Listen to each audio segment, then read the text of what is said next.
Hi everyone, this is Gail at Ladyfingers Sewing in Ole, Pennsylvania. Today I'm going to share with you how to cut out the Made and Found quilt along block number 12 using Accuquilt. If you've been following all along, each week on a Thursday we release a new pattern, one of 36 plus 6 bonus blocks that will be released every week for 36 weeks. So this series ends the end of October of 2024.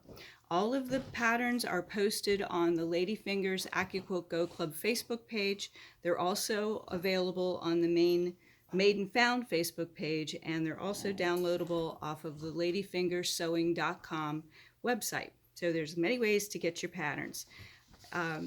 So I'm going to just get started with this 9-inch finished block. And since we can easily see that this block is divisible by 4, we know that we're going to be using the 9-inch cube to cut out our shapes. So there's only 2 dies in this block, and that is a square. The square is shape number 2 from the 9-inch cube. It's the smaller of the 2 squares offered in the cube, and the other shape is shape number 5, which is a 2¼ inch finished half square triangle unit, shape number 5 from the 9-inch cube. So I'm going to cut out my background fabrics first, and you can see, I think you can see this, that we're going to need 6 squares of background for this block. So I've already fan folded my fabric, my background fabric, but you can see this is how it's done. You just fold it back and forth, which is called fan folding, until I have 6 layers. We can cut up to 6 layers of fabric with Accuquilt. Just remember that. Don't cheat. It's not good for your machine, and it's not good for anything else. These were built to cut a maximum of 6 layers of cotton fabric. I know that my lengthwise grain is here because I can see the selvage edge, and that's the way it's going to go into the machine. Okay.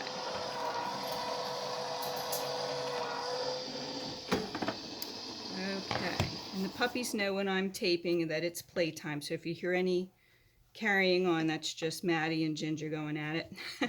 So we have our 6 background squares, and as you've seen me do before, I usually trim as I go, trim off all the little scraps just to neaten things up, and then I'll have this fabric to use again for another block. Okay, so then we're going to need background fabric for the triangles. These are half square triangles, and we'll need 2, 4, 5, 6, 7, 8, 9, 10. 2, 3, 4, 5, 6, 7, 8, 9, 10. Okay, so that'll be 2 cuts. Well, no, it won't, because there's 2 triangles on the die board, right? So 10. So if we go like that, we're going to get 8 and 2 more. So again, I fan folded my fabric, and I've kind of already checked this, so it's fine. And then my lengthwise grain, because there's a little bit of the selvage on this scrap of fabric, and that's what goes into the machine. Oops, have to have the mat on. It's Saturday, what can I tell you? There we go.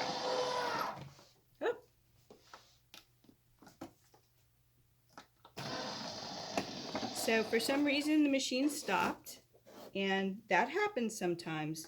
Just turn it on and turn it off, and it just sort of resets and feeds right through. I'm glad that happened on camera. That's kind of a good thing. Once in a very blue moon that might happen to you. Don't panic. It's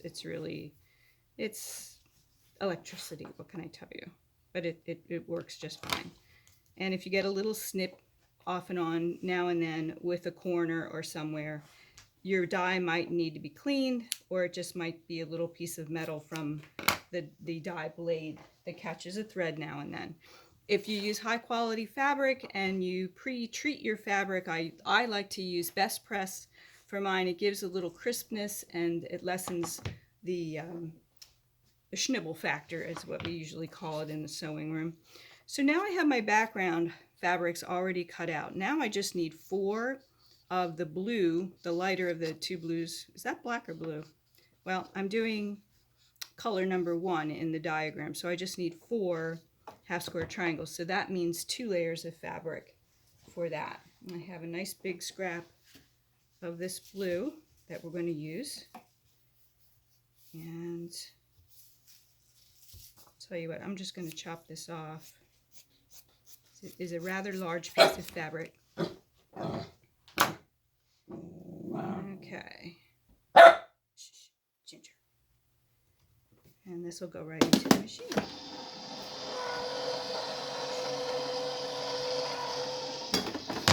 Okay. Also remember to rub the mat before you take it off, and slide off your mat. Don't lift it. If you do, you might create a little more static. This is kind of a damp day today, and I don't have a lot of static in my sewing room, which is kind of great. So it doesn't usually pose as a big problem, but if it does in your room or you're in a dry environment, there's a greater likelihood that there'll be some static. And to help that, just rub the mat, slide it off the die, and that'll lessen the static for you. Now I'm going to need 6 of the color designation number 3 on your diagram. So for that, I'm using a purple. And so I just need 3 layers to get my 6 triangles. So you can see how I'm fan folding this. Doesn't take long. Some people like to mark their dies with a Sharpie. If you do, I would prefer an Identi-Pen, which smears less. Works the same way. It's a marker, kind of like the marker Mom labeled all your camp clothes with, if you remember those days, if you went to camp.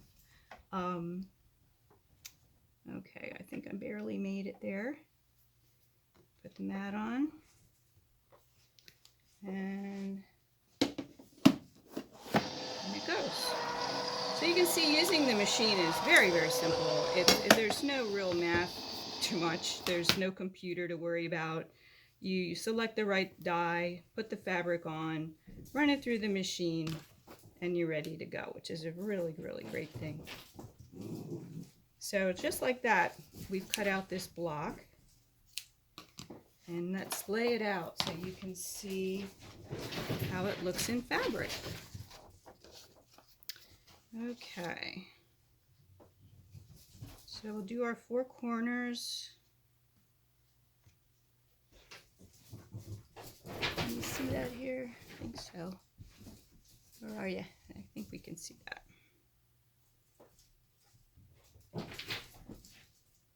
Okay. And then we have 2 in the middle, like this. And then everything else is a half square triangle unit. So the nice thing is you can go ahead and piece all of your half square triangles ahead of time. The purple one we want in the middle, right? And this one will go this way.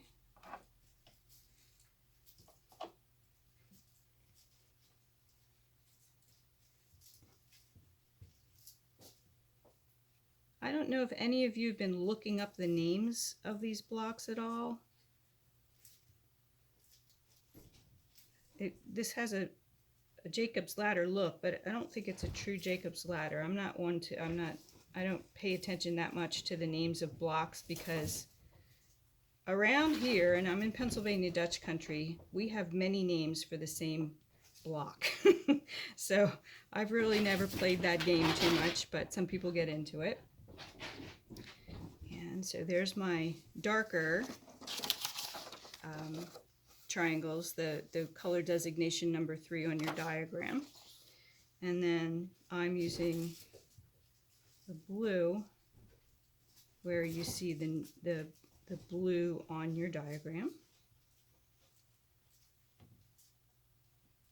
There we go. So this should be by now, if you've been quilting along, if you've been going, since day 1 with this,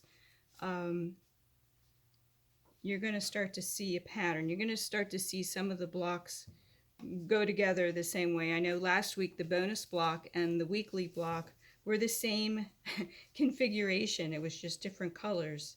So that was kind of exciting to see how that worked out.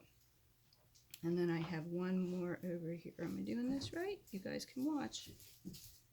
Okay. There we go.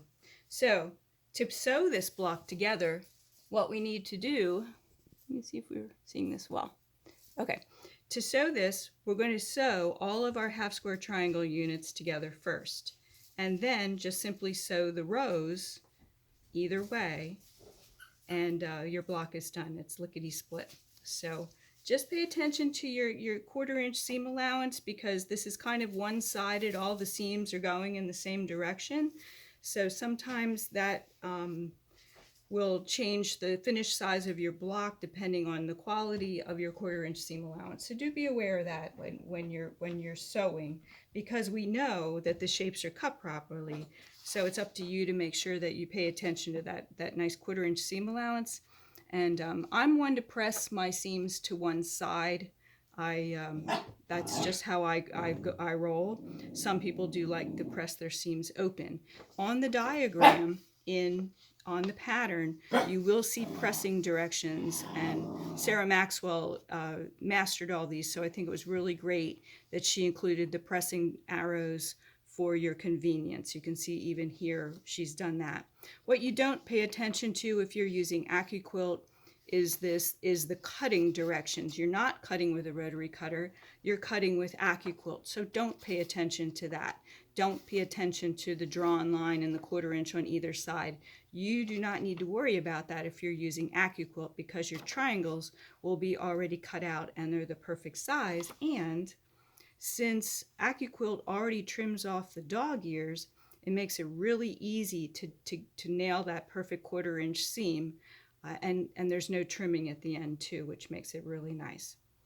So please post your pictures of your blocks on the Ladyfingers Accuquilt Go Club Facebook page, on the Made and Found Facebook page, and then follow us on YouTube, where all of these and many more videos live at Ladyfingers Sewing on YouTube. Thank you for watching.